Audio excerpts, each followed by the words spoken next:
Uma boa noite aos apaixonados aí pela palavra de Deus, não? Que são dependentes da poderosa palavra de Deus. Aqui, professor Gilson Henriques, da MLK College Formation, estamos ministrando sobre a matéria de pneumatologia, a doutrina do estudo do Espírito Santo. Estamos na terceira aula, no nosso terceiro case, e hoje nós vamos passear por mais algumas revelações profundas da palavra de Deus, tá bom? Então vamos lá para as nossas lâminas. Vamos lá, olha lá. Lembrando a vocês que a divisão do tempo que fizemos, a eternidade passada, nós falamos a respeito de eras, da criação até Gênesis 6:3 é uma outra parte divisional. Depois nós estamos tratando agora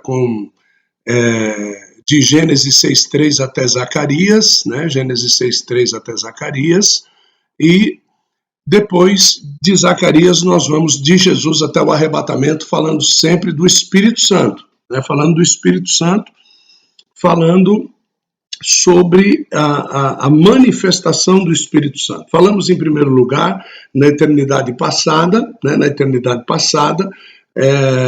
Como é que o Espírito Santo agiu. Aonde ele agiu? A eternidade passada nós podemos dizer na criação propriamente dita. Depois da criação até Gênesis 6:3, né? E hoje nós estaremos tratando de Gênesis 6:3, ok? Até Zacarias.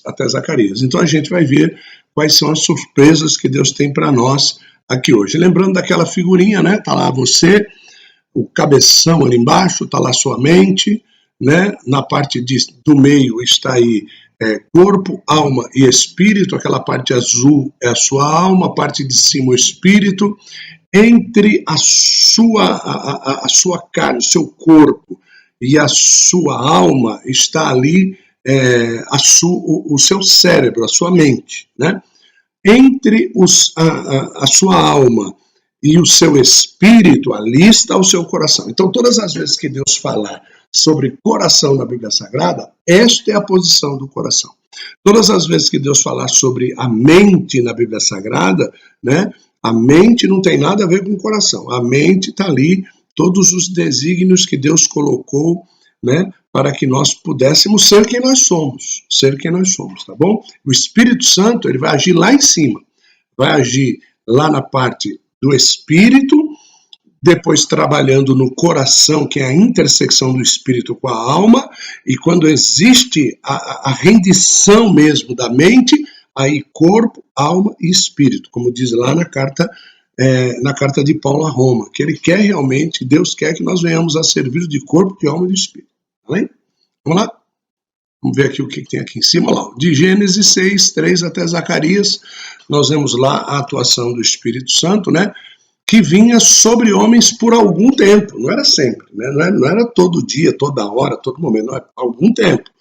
A gente vê isso no livro de Números, no capítulo de número 11, no verso de número 25, onde diz assim, presta atenção. Então o Senhor desceu da nuvem e lhe falou, e tirando do espírito que estava sobre ele, o pôs sobre aqueles 70 anciãos, e aconteceu que quando o espírito repousou sobre eles, profetizaram, mas nunca depois fizeram mais isso. Depois nunca mais profetizaram. Tá bom? Então você vê que era momentâneo, o negócio era momentâneo. Já não é como hoje, que um homem pode, se ele quiser, se ele der vazão, ele pode estar várias horas, vários momentos. Ele pode ter um dia cheio do Espírito Santo. Naquele tempo não, naquele tempo já era diferente. Deus vinha em situações, né? Vamos continuar aqui, vamos ver aqui, ó, olha lá. Agora nós vemos o Espírito Santo que vinha sobre os homens para apoderar-se dos homens, né? A gente vê isso em 1 Samuel, no capítulo de número 10, verso número 10, e no seu cantinho direito aí da tela você vê apoderar-se do quê? Da alma, porque no Espírito ele já tem a conexão com o céu. Aí quando o homem dá vazão, ele desce para a alma e toma o centro da vontade do homem, toma lá o centro da vontade, aí pronto, aí vira aquele vaso de Deus mesmo. Chegando eles ao outeiro, eis que um grupo de profetas lhe saiu ao encontro E o Espírito de Deus se apoderou dele e profetizou no meio dele. Estou falando de Saul.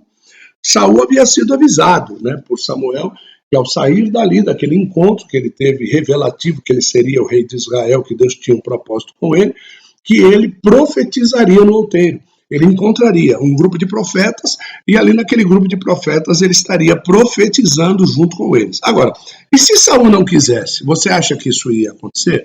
Não ia acontecer, né? Não ia acontecer. Então, é necessário que exista uma vazão da nossa parte, é necessário que exista no meu coração, não, eu quero ser cheio do Espírito Santo, não, eu quero ser um instrumento do Espírito Santo, não, eu quero ser um vaso nas mãos de Deus, eu quero. Então, aí, quando você está dizendo eu quero, você está condicionando primeiro a sua mente, depois o seu coração, né? A sua mente, ela está elaborando todo o discurso.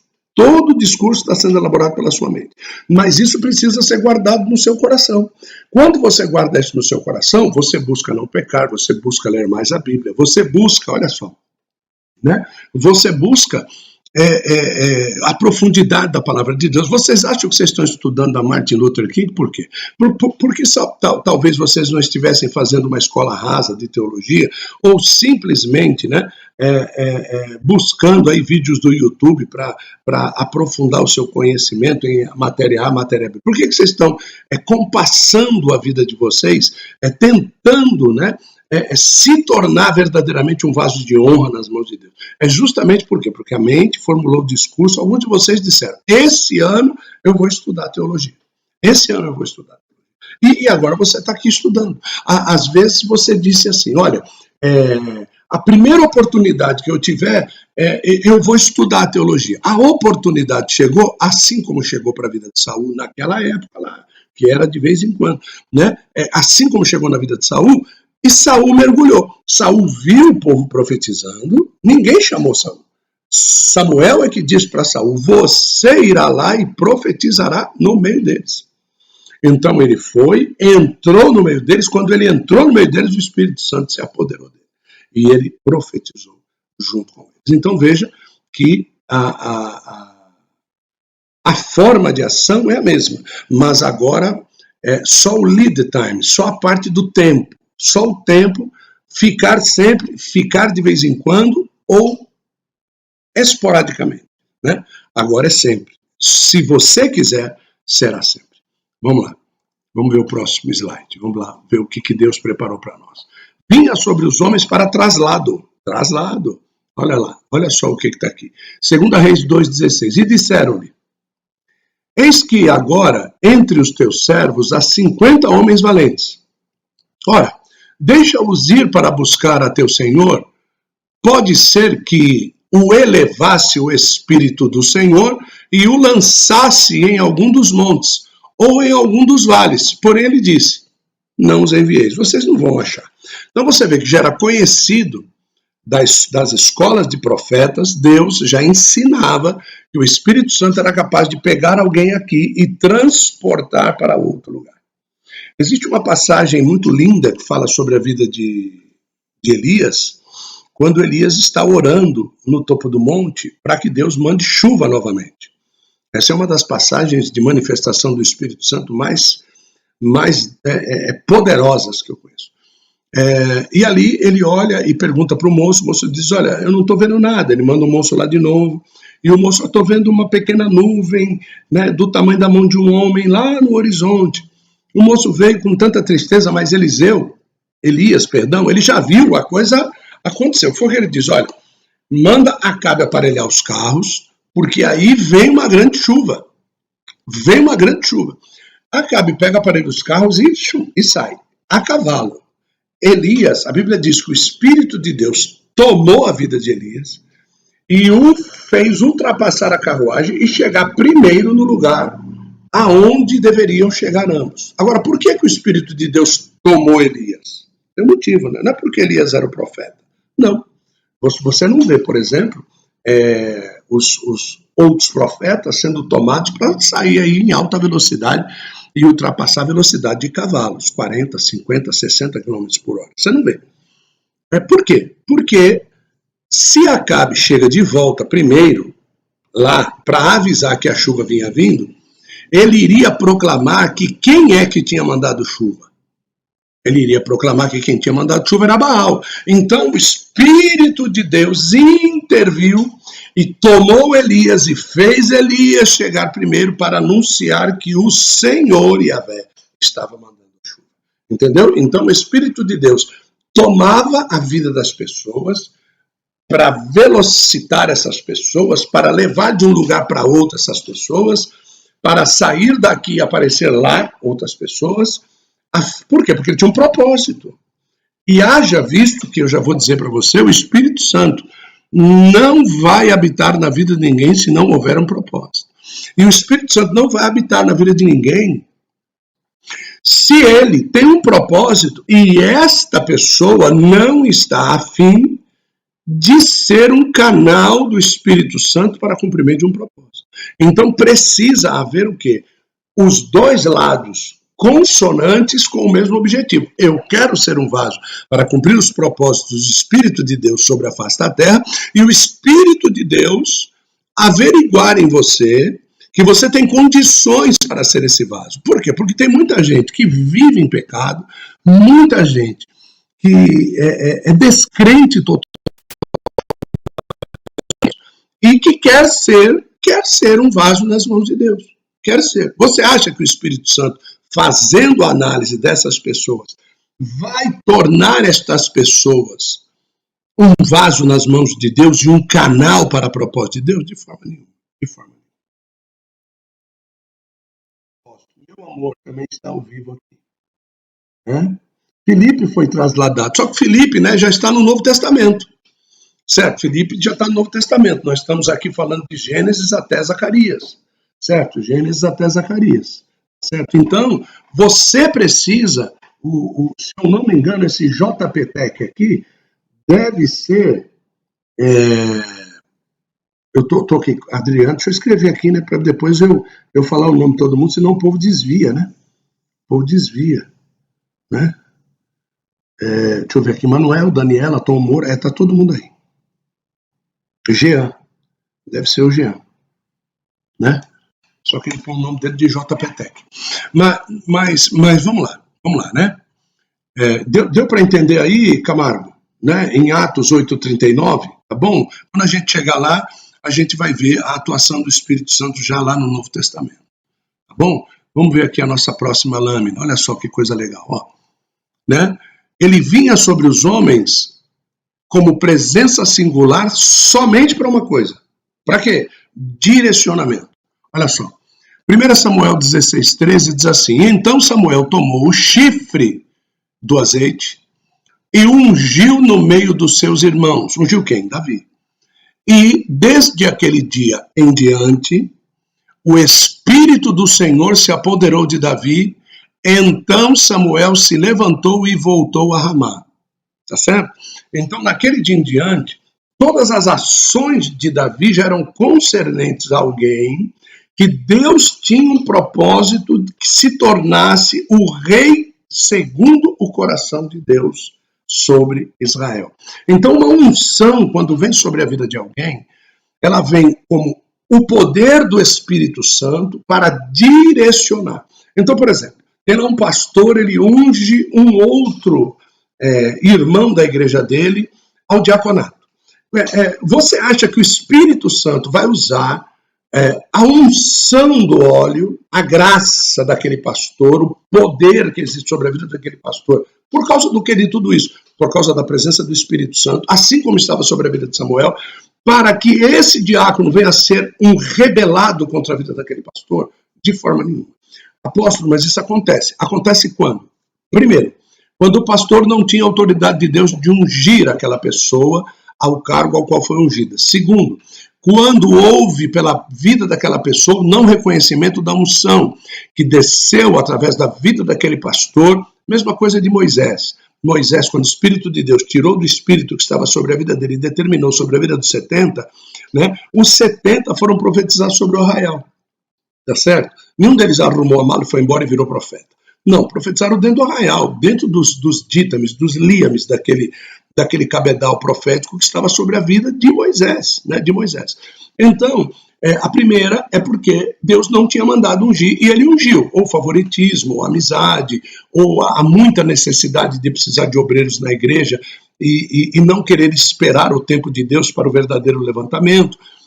Ou então ele levantou dentro de todos os parâmetros divinos e houve uma rebelião. Olha só a vida de Davi. Deus, através do Espírito, Deus se apoderou da vida de Davi. Quando Davi pecou com Betseba, foi antes desse dia ou depois desse dia? Já vou responder. Foi depois desse dia. Então quer dizer que não é sempre. Não é sempre. Tem momentos, inclusive no Novo Testamento. Só que no Novo Testamento, o Espírito Santo, ele vem para ficar em nós. Só que a luta interna que gera luz, preguei sobre isso ontem, a luta interna que gera luz, ela está sendo vencida pela carne. E o Espírito é opresso dentro do nosso espírito. Como eu estou agindo na carne, não, o Espírito não tem nada a ver. Eu estou fazendo a minha vontade, eu faço o que eu quero, eu vou lá e faço, e é o que acontece nessas rebeliões realmente. Você acha que Lúcifer, ele teria algum motivo para se rebelar? Nenhum motivo para se rebelar. Mas ele decidiu, dentro da sua persona, Lúcifer decidiu. É por isso que nós chamamos a rebelião de uma síndrome luciferiana, não é? Tá bom? Vamos ver aqui. Pronto. E o Espírito do Senhor se retirou de Saul e atormentava-o um espírito mau da parte do Senhor. Então quer dizer que o Espírito do Senhor que estava sobre a vida de Saul para direcioná-lo como rei, agora já que Davi seria o novo rei, então aquela unção direcional de reinado vinda da parte do Espírito sobre a vida de Saul, sai da vida de Saul agora e vai para a vida de Davi. Entendeu? Então é isso aí. Direcionamento. Tá? Vamos lá para a próxima. Está ficando legal. Vamos lá. Vinha sobre os homens quando os homens não exerciam controle algum. Ou seja, os homens, eles não tinham controle. Eu quero ou não quero. O Espírito Santo vinha, se apoderava, fazia e depois saía. Vinha, se apoderava, fazia e depois saía. Muitas vezes você pensa que Sansão, ele era um homem gigantão, né? Gigantão. Posso dar minha opinião sobre Sansão? Eu não conheci Sansão pessoalmente. Se tiver alguém do grupo aí que conheceu Sansão pessoalmente, me avisa, tá? Mas eu acho que Sansão era uma pessoa, era um cara franzino, né? Era um cara, sabe, cara normal, que dentro das suas condições, ele precisava ser identificado como uma anomalia de Deus. Então Deus o tomava. Que vantagem tem de Sansão ser um gigantão muito forte e ser anormal e Deus o tomar e ele usar essa força? As pessoas confundiriam então a força de Sansão com a força de Deus e a glória de Deus. É a minha real opinião. Eu acho que ele era um cara normal como os outros, um cara talvez não muito avantajado fisicamente, mas um cara conhecido pela sua força, claro, conhecido pela sua força. Era um cara que conseguia levantar um peso que qualquer homem que não tivesse um condicionamento físico normal, ele poderia não levantar, mas Sansão levantaria o peso. E agora, aquilo que ele fazia, por exemplo, pegou uma queixada de jumento e matou 1000 homens, com uma queixada de jumento na mão. Não? Olha só, uma queixada de jumento. Então, além da destreza, porque uma queixada de jumento batendo em 1000 pessoas, ela poderia quebrar, mas havia uma destreza do espírito. Bater no lugar certo, derrubar do lugar certo, bater para matar, bater para derribar, e assim por diante. Então, é esse tipo de controle que os homens não tinham. Não era Sansão que fazia, mas era o Espírito de Deus que direcionava Sansão a fazer. Tem coisas que os homens hoje estão achando que são eles que estão fazendo. Mas não é, é o Espírito Santo que dirige as pessoas a fazerem. Ok? Isso é fantástico. Números 11, 29. Porém, Moisés lhe disse, a pessoa foi dizer para ele, ou seja, né, essa pessoa era Josué, né, filho de Nun. Josué, filho de Nun, viu todo mundo profetizando, falou, rapaz, estão profetizando. Aí Moisés disse para Josué, escuta, Josué, você está com ciúme de mim, cara? Quem dera que todo o povo do Senhor fosse profeta. e que o Senhor pusesse o seu Espírito sobre todo o povo, que é o que acontece quando? Hoje, né? Embora alguns não queiram, é o que acontece hoje. Agora veja só o que está escrito no Salmo 51. Quando Davi vai e peca, ele sente uma ausência letal do Espírito Santo. Letal quer dizer de morte. Se o Espírito Santo vinha de vez em quando sobre a vida das pessoas, e Davi havia pecado, ele sabia de qualquer forma, ele sabia que o Espírito Santo não estava sobre ele naquele momento, que Deus havia se entristecido com ele naquele momento. Então, por que é que Davi vai e escreve, salmodia, não me lances fora da tua presença e não retires de mim o teu Espírito Santo. Não retires de sobre mim. Então ele já sabia que o pecado é uma das formas que Deus afasta o pecado deliberado, né? Deus afasta o Espírito Santo da vida da pessoa. Embora, veja só, afasta do poderio da alma, retira, deixa no Espírito, e lá no Espírito, o Espírito Santo vai começar a convencer aquele homem do pecado, do juízo e da justiça. Tá bom? Como pode um espírito mau ser parte do Senhor? Então, o espírito mau não era parte do Senhor, né? Quando você vê lá, é vindo da parte, ou seja, nada pode acontecer se Deus não ordenar. Tem uma passagem na Bíblia que fala de um espírito de mentira, que Deus precisava colocar um espírito de mentira na boca dos profetas. Um espírito de mentira saiu da região de Bazã, subiu até os céus. Como é que um espírito de mentira, olha só, um espírito de mentira, sai da região de Bazã, passa pelos guardas celestiais e ele se apresenta diante de Deus, diante do trono de Deus. Isso só com permissão. Então, quando Deus diz assim, precisamos mandar um espírito de mentira, essa ordem já corre e um espírito de mentira já se apresenta diante de Deus, ele diz assim, vai lá, seja um espírito de mentira na boca dos profetas. O espírito diz, eu serei. O espírito vai lá e entra na vida dos profetas. Por quê? Porque Deus permitiu. Existe uma permissividade. As pessoas hoje perguntam assim, crente pode endemoniar? Ué, crente pode, é só ele deixar de ser crente. Porque a pessoa hoje crê num dia, no outro dia não crê. A pessoa hoje está cheia do Espírito Santo, amanhã não está. Ela parece que é do Antigo Testamento. A grande realidade é que esta pessoa não tem o Espírito Santo. Então eu não posso chamá-la daquele que creu, porque vocês vão ver hoje na aula para quem é que o Espírito Santo na Nova Aliança vem.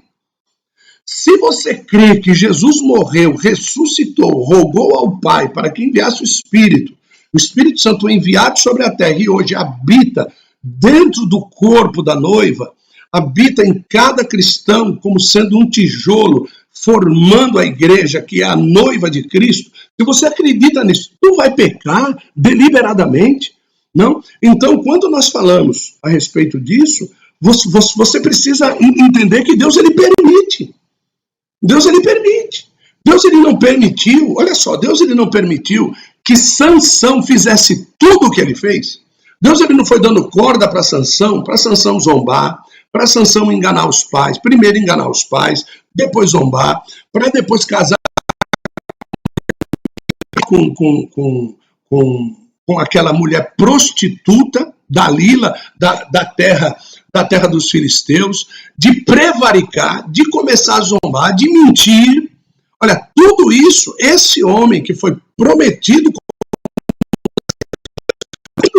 é permissividade. Agora, você me dizer que o mesmo espírito que tomava Sansão e fazia tudo o que ele fazia, estava nele quando ele estava fazendo tudo isso, nós somos loucos. nós não somos crentes, nós não sabemos nada de Bíblia, que é justamente o que essa molecada de hoje está pensando. Eles estão pensando que Deus, ele habita, não, nessas pessoas, porque Deus precisa das pessoas. Não, Deus não precisa de ninguém, não. Certo? Deus não precisa de ninguém, não. Mostrou que não precisava de ninguém quando ele tomou as cordas vocais de uma jumenta e ele soprava porque a jumenta só sabe relinchar, né? Para reclamar. Ela só sabe relinchar. O que Deus fez lá? A mente da jumenta, ela não tem a conexão das notas necessárias através da voz para fazer passar pelas cordas vocais e emitir o som de palavras. O que Deus fez? Ele entrou na mente da jumenta e ele colocou todo esse contexto não fisiológico, biológico, para ela poder falar. Né? Deus ele não tomou a boca da... Não, a boca da jumenta ficou lá. Mas ele fez algo dentro, ele usou o sistema daquela jumenta para poder falar. Agora, aquela jumenta partiu daquele momento, partiu para frente, ela falou de novo. Deus não precisou mais dela. Entende? Então, as pessoas precisam entender claramente que Deus precisa momentaneamente. Isso era no Antigo Testamento. Agora, no Novo Testamento, Deus quer fazer habitação em nós. É totalmente diferente. Naquele momento, Deus precisava momentaneamente. Então, ele ia, usava e pronto. É como usar um papel e deixar de lado. E ele usava de novo, usava de novo, usava de novo. Olha só, a parte de Jonas. Vamos lá para Jonas. Jonas era profeta. Jonas era profeta, tanto mostrou que era profeta que a mensagem dele em Nínive causou aquele impacto, certo? Agora, por que causou impacto? Né? Causou impacto porque Deus tinha um propósito com Nínive, não com Jonas. Porque com Jonas Deus já mostrou para ele que quem manda é Deus. Não, eu não vou, não, você vai. E mostrou que vai mesmo.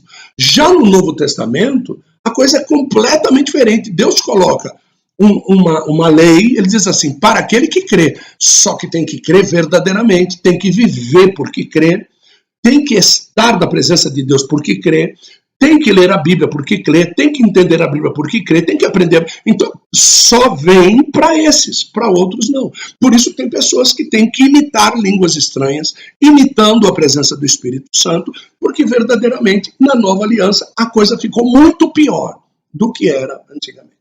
Tá bom? E aí, gente, vocês morreram? Só a última foi, é forte demais. O João disse, não morra não. Vamos continuar aí. Vinha sobre os homens e não havia multiplicidade. Né? Isso aqui eu já até falei, quando saiu de Saul, entrou em Davi, e aquele negócio todo, saiu de sobre Saul, aliás, e veio sobre Davi. Né? Mas vamos ver qual é o texto.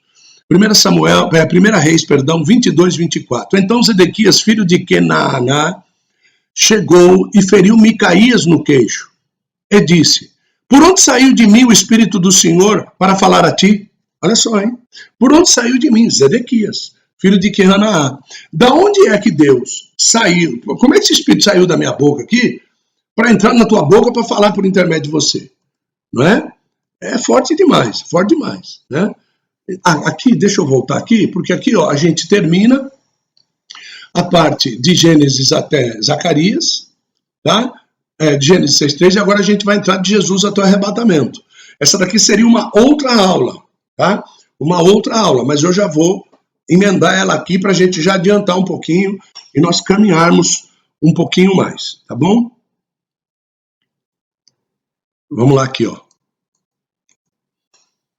Então, de Jesus até o arrebatamento, né? Agora o Espírito Santo de Deus, ESD, quer habitar no corpo da igreja, no coração de cada homem, chegando à mente e ao intelecto, né?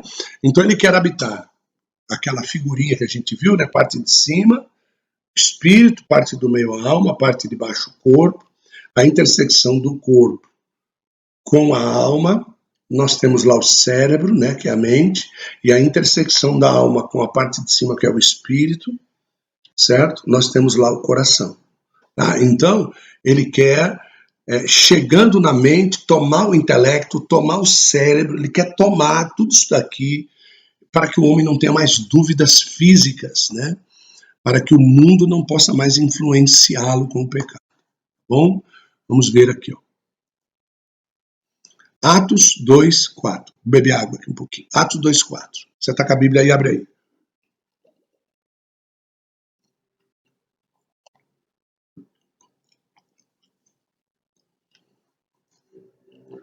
E todos foram cheios do Espírito Santo e começaram a falar noutras línguas, conforme o Espírito lhes concedia que falassem.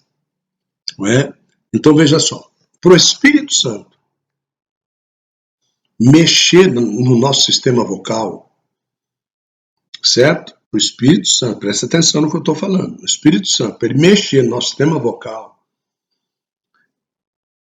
para ele usar todo esse sistema que eu falei para você, para o cérebro pensar, para transliterar isso em fôlego e sopro correto para que as cordas vocais emitam as palavras, a mente de todos esses homens foi tomada pelo Espírito Santo. Aí é que nós chamamos de batismo, imersão completa, espírito, alma e corpo. Entendeu? Isso é uma chave tremenda. As pessoas pregam sobre o batismo do Espírito Santo, mas não falam desta ação do Espírito. Porque ser batizado no Espírito Santo é ter o corpo todo como um instrumento do Espírito Santo. A única coisa que uma pessoa que tem o seu corpo todo tomado pelo Espírito Santo, ele não passa a ser robô. Ele não passa a ser uma marionete, não. Ele continua tendo a sua mente carnal funcionando, mas ele determina o que o seu corpo faz. Mesmo que a mente queira, o Espírito já tomou a alma, que já tomou o centro da vontade, que já tomou os sentidos, e agora o corpo é controlado pela vontade do Espírito. Isso é fantástico, né? Isso é tremendo. Olha lá. Deus insufla o sopro pela porta nasal para a pessoa nascer, tá? Então ele vai lá e já falei sobre isso, porque a teoria engessada dizia assim, que Deus ele vai lá e ele sopra ar, né? Dentro, olha só, ele sopra ar dentro do narizinho da criança, que hoje vocês aprendem porta nasal, é uma das portas, porta visual, porta auditiva, tá certo?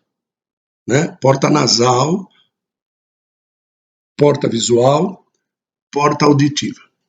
Então ele vai lá e sopra, não ar. Se você, dentro de você, sopra para fora, olha só, hein? Presta atenção. O que você está soprando? Ar, né? Dentro de você tem ar, dentro do seu pulmão tem ar. Agora veja só, meu irmão, presta atenção. Um dia, um homem de Deus, ele chega sobre as pessoas e ele sopra, e ele diz assim, ó, recebei o Espírito Santo. Recebei o Espírito Santo. E a Bíblia diz, e todos foram cheios do Espírito Santo. Aí eu digo, o que é que essa pessoa tinha dentro dela? O Espírito Santo. Não é profético. Entende? Não é profético. É literal. Recebei o Espírito Santo. Né? Se a gente for ver aqui, se eu for procurar aqui, ó, recebei. Eu estou procurando aqui, vocês vão ver a minha carinha aí, né? Tá aqui, ó. Abra aí a sua Bíblia em João 20, 22. João 20, 22. Se você abrir a tua Bíblia, isso é terrível, outros idiomas, eu acho isso muito lindo. É lindo mesmo. Agora, abra aí a tua Bíblia em João 20, 22. O que está escrito? E Jesus, quem? Jesus, olhando para todos eles, disse assim, soprou sobre eles e disse, recebei o Espírito Santo. O que Jesus tinha dentro dele? O Espírito Santo. Entendeu? Então o Espírito Santo já fazia parte de tudo aquilo. É por isso que a palavra de Jesus era terrível. Entende? Por isso, porque era o Espírito. Era o Espírito. Envie uma palavra e o meu servo sarará. Seja feito conforme aquilo que você disse. Acabou. Seja feito. E é isso que o Espírito ansia de nós. Que nós venhamos a ter esta complexidade espiritual interna dentro de nós. Que nós venhamos a ter essa fonte que jorra para a vida eterna. As pessoas vão vir beber em mim e eu nunca mais terei sede. Não é? É esse tipo de revelação que Deus quer que... Quando você nasce, o que Deus sopra dentro de você é fôlego. E a palavra fôlego quer dizer vida. E a palavra vida é diretamente o sopro do Espírito. Então, quando Deus sopra dentro de você, ele sopra o sopro, uma pequena partícula do Espírito, que é vida. É por isso que quando volta para Deus porque é o Espírito dele. Aí diz aqui, que depois, nessa transparência que nós estamos aqui, fôlego, que é o espírito do homem, não? Depois a alma, que é a pessoa, a persona, e depois o corpo, que é a matéria. Então, o espírito do homem, H minúsculo, está em branco, fôlego em verde. E olha a setinha lá em cima, que cor que está? Deus insufla o sopro pela porta nasal, está em verde. Aí depois nós vemos lá, a alma em branco, pessoa em verde. Corpo em branco, matéria em verde. E depois nós temos os 3 círculos, vermelho, azul e verde. Presta bem atenção nisso. O Espírito Santo, certo? O que ele anseia? A alma. Eles deixariam de pescar peixes e começariam a pescar o quê? Homens. Através da onde? Da alma. Porque na alma está a mente e na mente o centro da vontade do homem. Então, quando Jesus disse para ele, disse para os discípulos e disse para nós, já na nova aliança, ele disse assim, o que vocês têm que buscar nos homens é o centro da vontade deles. Deus, ele não veio, olha, meu Deus, ele não veio para fazer a vontade dos homens. Deus veio para tomar conta da vontade dos homens e para dizer aos homens o que é que eles deveriam ansiar. E esse é o meu trabalho, este é o teu trabalho. Nós temos que mostrar que o centro da vontade do homem está contaminado desde Adão e que toda a vontade do homem é pecar e afastar-se de Deus. E a partir agora de que nós temos uma fonte inesgotável de água que jorra para a vida eterna, chamada Espírito de Deus em nós, eu vou ter fonte para que eles bebam e nunca mais tenham sede. A sede que eles tinham era a fome do centro da vontade deles, antes de conhecerem a água que eu tenho para dar para eles, a palavra, o Espírito que eu tenho para dar para eles. Então a vontade do Espírito é que nesta área santa, pega esses 3 círculos aqui que está aqui, e divide eles no tabernáculo, lá no deserto. O corpo, o átrio. A alma, o lugar santo. E o Espírito, o santíssimo lugar. Segura na cadeira aí para você não cair, pelo amor de Deus. O corpo, o átrio. A alma, o lugar santo. E o Espírito de Deus, e a parte de cima, o Espírito do homem, o lugar santíssimo. Porque esse lugar aqui, Deus não permite que o diabo tome. Esse lugar é dele. Esse fôlego, ele vai tomar de nós, é dele, é santíssimo. E o Espírito Santo, quando entra na vida do homem, ele entra pela vida, ele entra aí. Mas ele só consegue tomar a alma quando existe uma consonância da mente para isso. Do homem dizer, eu estou errado, eu preciso mudar, eu preciso. Então o Espírito Santo começa agora a falar a palavra. Não o pregador falar a palavra, o pregador prega a palavra. Mas a palavra de Deus só faz efeito na vida do homem através do Espírito de Deus. Porque o homem, ele pode estar cheio de pecados, ele vida toda torta, ele prega um versículo da Bíblia, o Espírito Santo pega aquele versículo, vai lá na alma da pessoa e joga dentro da alma. A mente da pessoa é impactada e o coração, aí a decisão. Davi, guardei a tua palavra que estava onde? Na alma. Palavra que estava onde? Na mente. É a porta auditiva. Não, a porta auditiva. A porta, as portas que Deus deu no nosso corpo, funcionando como entrada da salvação. Então, depois nós vamos usar a porta fonadora para glorificar a Deus e para pregar a palavra que já está em nós. Então, quando o homem ele ouve a palavra, esta palavra que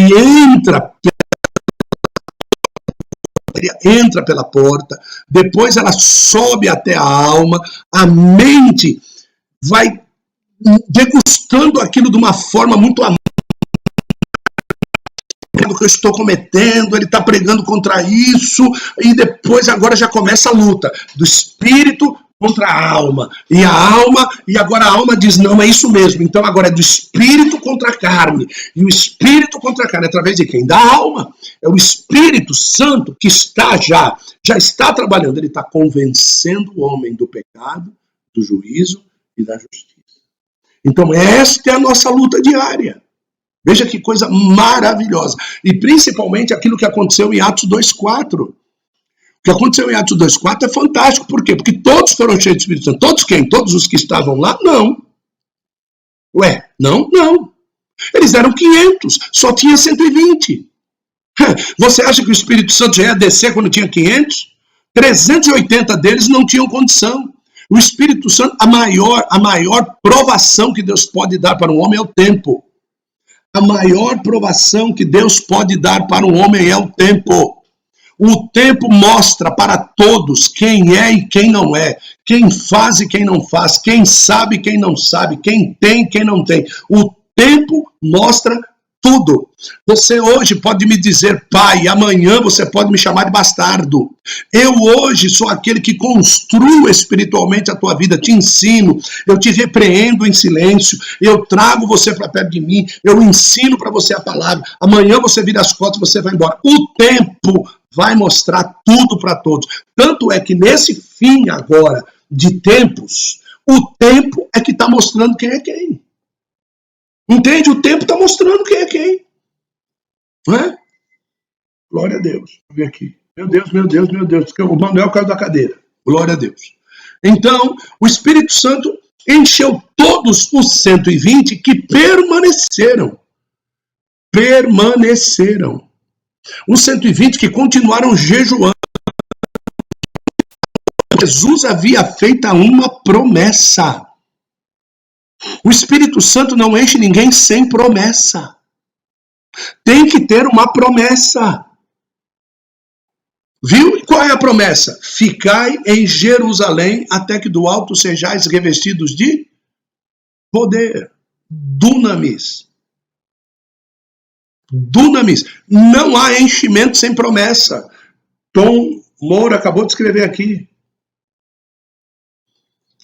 Naquela época, Jean, apóstolos e discípulos, 120. Quais os apóstolos que estavam ali? Não? Você consegue ver isso na descritiva da história de Atos. Você vai ver que alguns deles não vão aparecer ali. Certo? Você vai ver. Os mais notórios, os que estavam mais atentos, os que estavam mais à disposição, o próprio Espírito Santo, através de Lucas, fez questão de descrever. Certo? Tenta achar lá no meio deles lá. Deixa eu ver. Quer ver? Tenta achar lá no meio deles o duvidoso. Na descritiva de Atos, tenta achar o duvidoso. Aquele que Jesus teve que voltar, não é? Tomé, Aquele que Jesus teve que voltar para poder... Então tenta achar Tomé na descritiva de Atos 2, 3, 4, 5, tenta achar ele lá. Agora, veja quantas vezes você vai ver o nome de João, de Pedro, certo? Veja lá. Por quê? Tem aqueles que estão dispostos e aqueles que não estão dispostos, filho. João e Pedro entram dentro da casa, do cenáculo, entram dentro daquele lugar, e eles brigados, não gostavam do outro, mas eles saem andando juntos. Olha só o que o enchimento do Espírito Santo faz com as pessoas. Não é?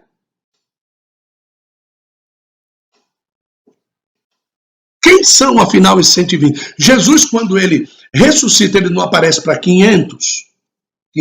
Aparece para 500. Esses 500 é o que se espera que estivesse no cenáculo. Porque Jesus fez a promessa para quantos? 500. Esses 500 iniciaram no cenáculo. Vamos ficar aqui porque Jesus vai vindo. Passa 3 dias, 4 foram embora. Passa mais 10, 50 foram embora. Passa mais 30 dias, e foram, eles esperaram.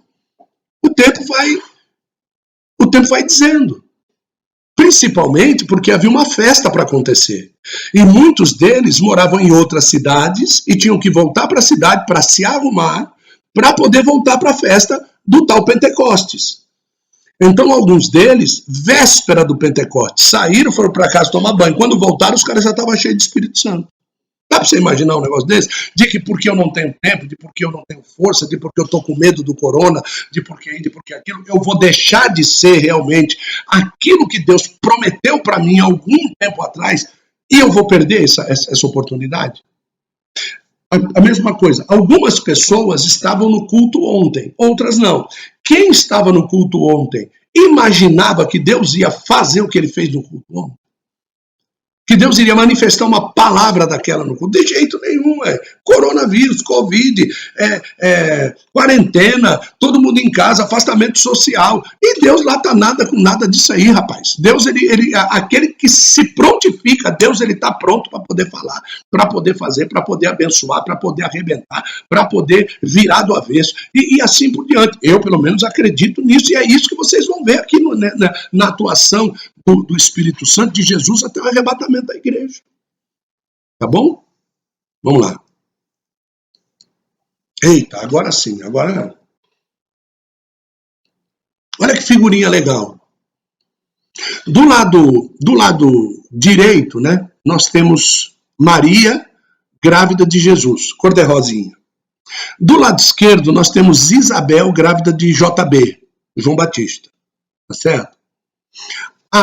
O relato nos conta que Maria, ao ficar grávida, ela vai visitar a sua prima Isabel, sabedora de que Isabel estava grávida.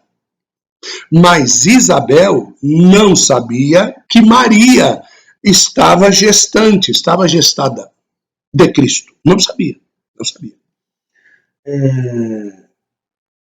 Olha só. Então, Maria vai até a casa de Isabel, encontra a senhora Isabel, a jovem Maria vai lá e encontra a senhora Isabel, grávida de JB.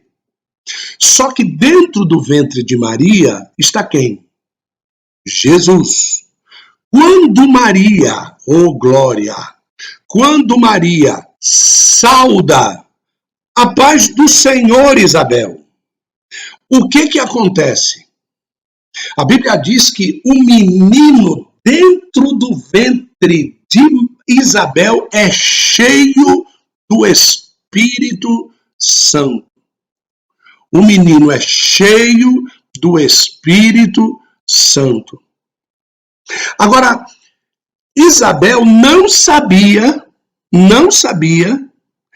que Maria estava grávida. Presta atenção, Isabel não sabia que Maria estava grávida. Quem sabia que Isabel estava grávida era Maria. Certo? Mas Isabel não sabia que Maria estava grávida. Moravam, inclusive, em cidades distantes e também o WhatsApp naquela época não funcionava ainda. Agora, presta bem atenção. Quando Maria saúda Isabel, o menino é cheio do Espírito Santo. O que cordas vocais de Maria e entrou pela porta auditiva de Isabel e encheu o menino do Espírito Santo. Dorme nesse barulho hoje. O Espírito Santo. Por quê? Porque o Espírito Santo já estava dentro da barriga de Maria e tinha sido o Espírito Santo que havia gerado aquele que estava sendo gerado dentro do ventre de Maria. Agora veja, Isabel foi cheia do Espírito Santo? Não. Quem é que foi cheio do Espírito Santo? O menino João Batista. Vocês conseguem imaginar isso? Que pelo simples fato do Espírito Santo passar por intermédio dela, ela recebeu a revelação do que é que, primeiro, tinha acontecido dentro dela. Por que essa criança está mexendo aqui? Ah, meu Deus, olha só o que está acontecendo. Bendito é o fruto do teu ventre, ele é o meu Senhor. Tu és a mãe do meu Senhor. Como eu estou abençoada, porque a mãe do meu Senhor veio me visitar.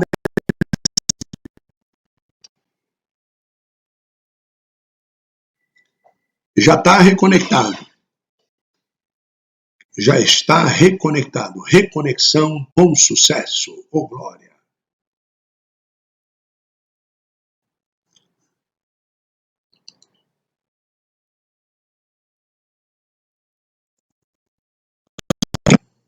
Isso. Está voltando aí. Já está reconectado. Bom, vou voltar de novo aqui. Então, Maria, né, está grávida de Jesus, vai visitar Isabel. Isabel não está sabendo que Maria está grávida. Quando Maria saúda Jesus, saúda Isabel, o Espírito Santo sai por intermédio da palavra e enche o menino dentro do ventre de Isabel. Quando ele enche o menino dentro do ventre de Isabel, a porta auditiva dela serve para que ela receba uma revelação e ela diga assim, exclamou com grande voz, bendita és tu entre as mulheres e bendito é o fruto do teu ventre. Primeiro, ela não sabia que Maria estava grávida, mas agora ela revela, tu está grávida e eu já sei que tu está grávida. E tem mais ainda, eu sei que a tua gravidez é a gravidez do meu Senhor, e que tu és a mãe do meu Senhor, e que eu estou feliz por receber a mãe do meu Senhor em minha casa. Amém? Glória a Deus. Glória a Jesus.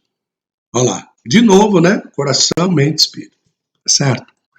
Então vamos lá. Lucas 1:42. E exclamou com grande voz, e bendito o fruto do teu ventre. E de onde me provém isto a mim, que venha visitar a mãe do meu Senhor?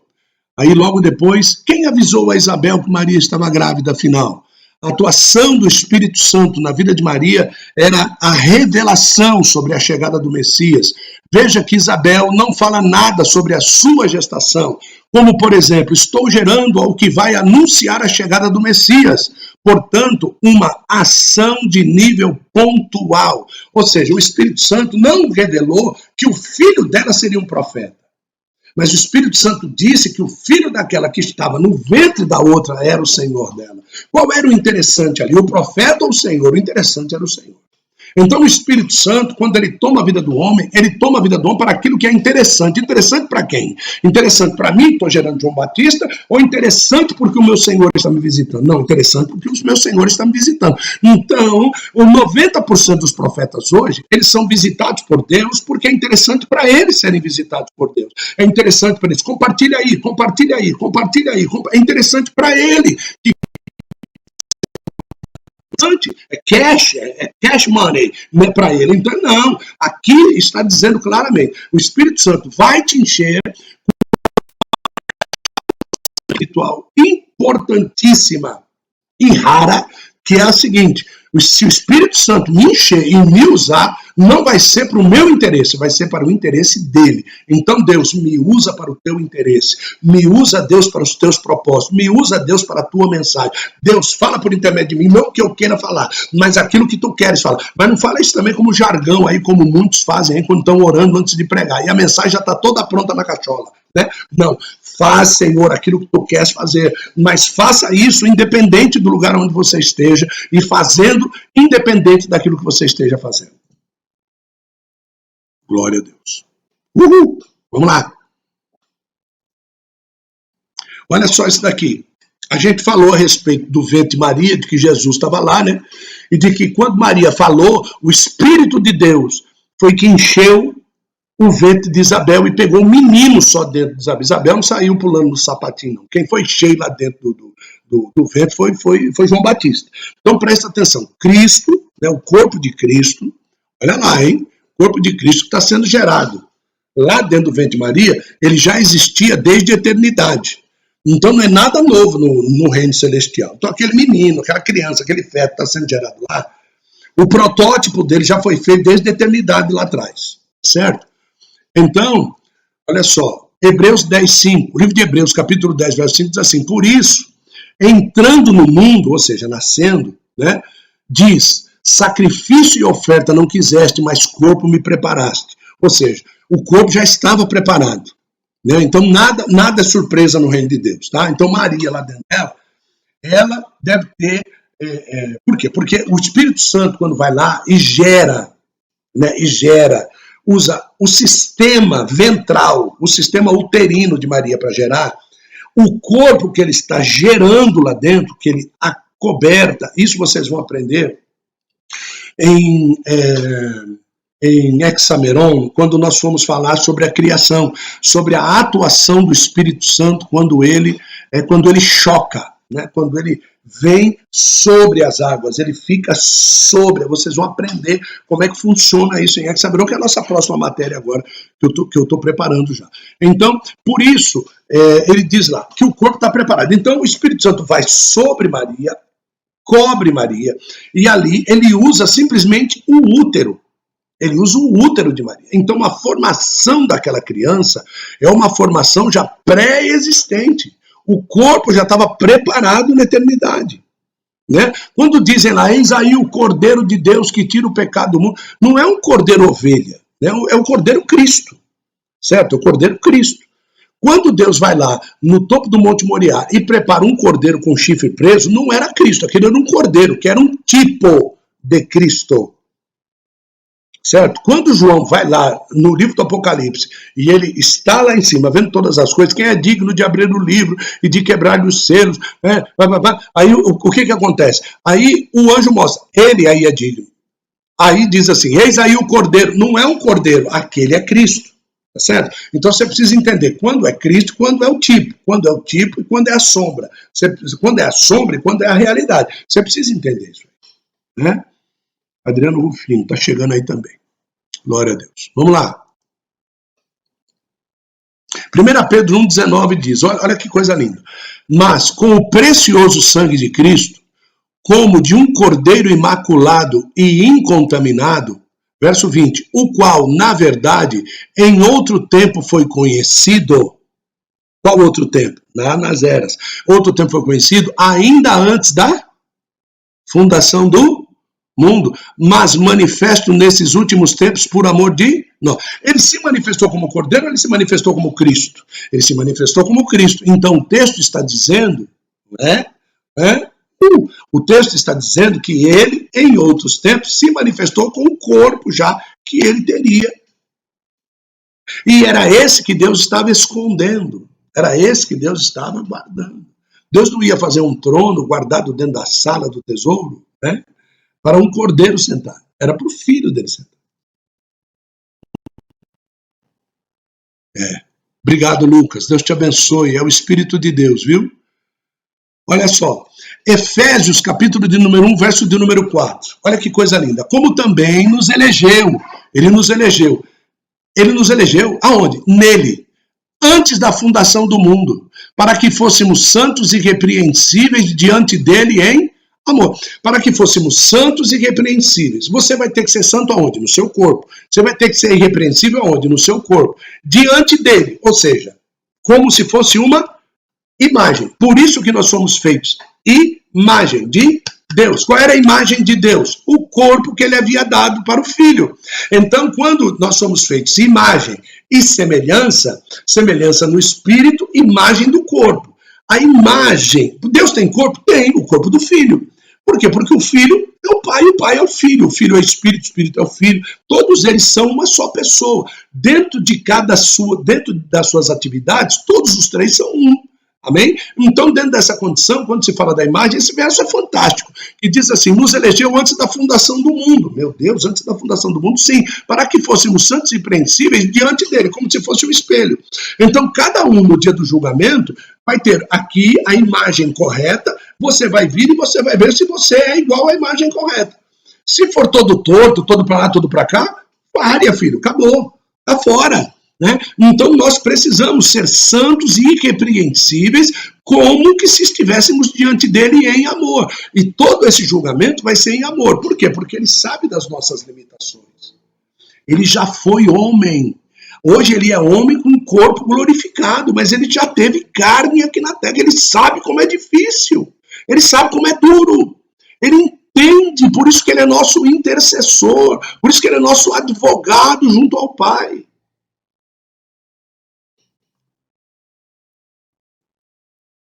Eu estou sentindo a presença de Deus aqui, irmão.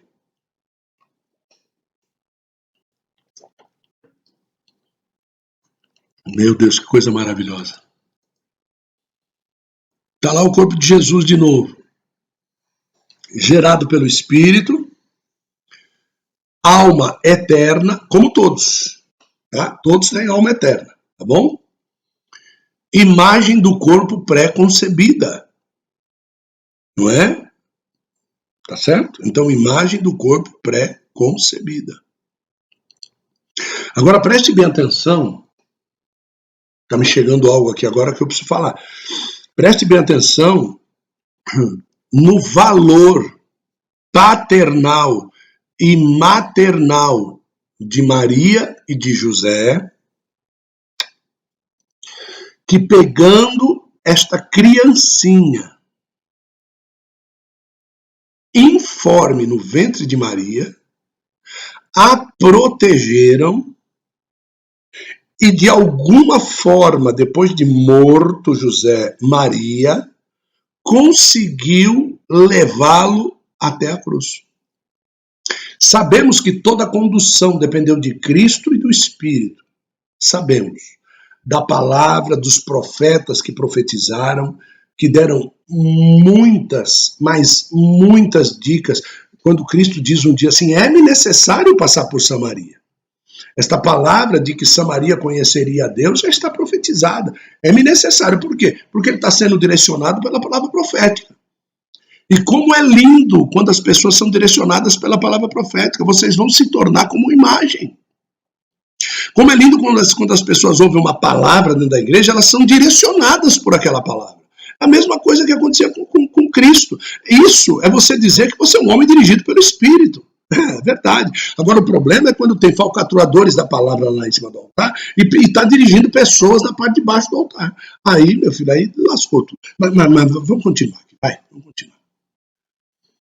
Aí diz o que lá? Ó, gerado pelo Espírito, aparece agora uma seta lá embaixo, Isaías 11:2. Repousará sobre ele o Espírito do Senhor, o Espírito de sabedoria e de entendimento, o Espírito de conselho e fortaleza, o Espírito do conhecimento e de temor do Senhor. Os 7 Espíritos de Deus. Então, quando eu sou gerado pelo Espírito, quando é que eu sou gerado pelo Espírito? Né? Quando é que eu nasço de novo? Quando eu nasço da água, quando eu nasço da palavra, do Espírito. É a história de Cristo e de Nicodemos, né? Quando eu sou gerado, né, no Espírito mesmo, em minha alma, quando a minha alma ela se rende às vontades do Espírito Santo através da sua palavra, então sobre mim repousará. Olha só, o quê? O Espírito do Senhor vai estar sempre comigo, o Espírito de sabedoria, o espírito de entendimento, que é diferente de sabedoria, o espírito de conselho, o espírito de fortaleza, o espírito de conhecimento, tá certo? Uma coisa é você saber e outra coisa é você conhecer.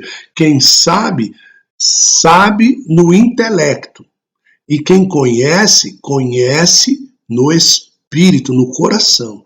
Quando é que Davi se tornou conhecedor? Quando ele disse assim, peguei a tua palavra, que eu conheci, eu tinha sabedoria no meu intelecto, e guardei no meu coração. A conheci.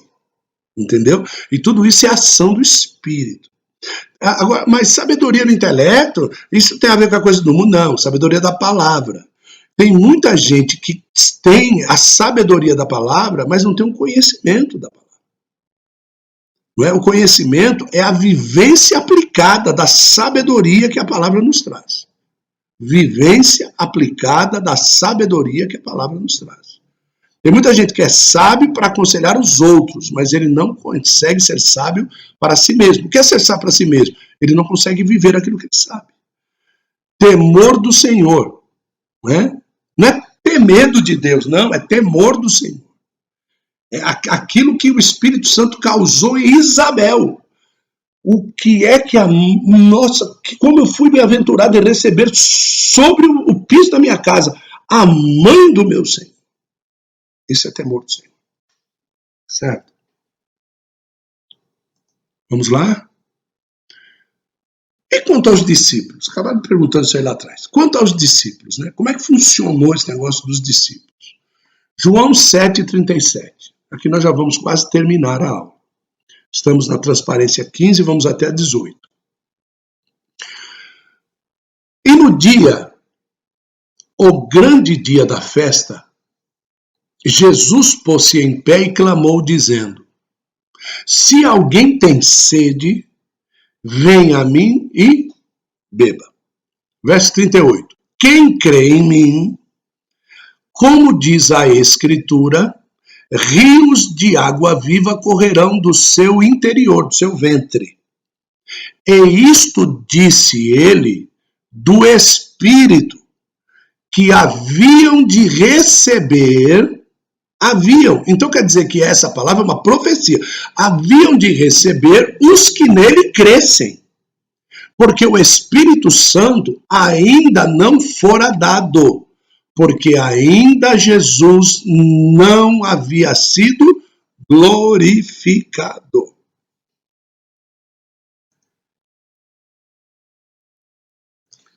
Quando Jesus morresse, ressuscitasse e tivesse o seu corpo glorificado, ele iria rogar ao Pai que lhes enviasse um outro Consolador. A gente só vai conhecer isso depois de Jesus glorificado. Não? E esse outro Consolador, quem era? O Espírito Santo. Certo? Agora olha só, hein? Presta atenção, não foge daí não. Na visão de Ezequiel, no capítulo 1, você vê os seres viventes, que são 4, tá faltando um, que é aquele que está lá em cima, lá, só que ele não está em cima, ele está embaixo, tá? Do mesmo jeito, em cima dele também tem uma roda cheia de olhos, certo? Na frente da plataforma você vê o altar do incenso, lá atrás você vê um trono. Por que um trono? Porque Jesus não havia ressuscitado. Na visão de Ezequiel, capítulo 1, um trono, tá certo? E entre as rodas você vê quem aqui embaixo? O Espírito Santo. Ótimo, o Espírito Santo, não é isso?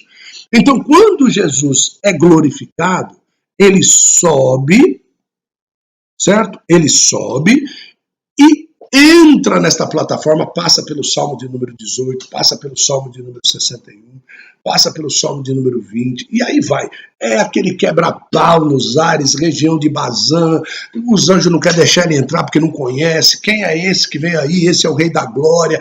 E a espada fere Jesus na entrada ali a espada do Éden, os seres viventes, a espada fere a alma de Jesus. Aí Deus vai lá, tira aquela guerra toda da ressurreição. Aí Jesus só para cima da plataforma. Quando ele sobe para cima da plataforma, ele já fez tudo o que ele tinha que fazer. Agora ele disse assim, escuta, eu deixei os caras lá embaixo sozinhos. Eu preciso que o Senhor envie a eles, eu estou lhe rogando, que o Senhor envie a eles o Espírito Santo. O Espírito Santo.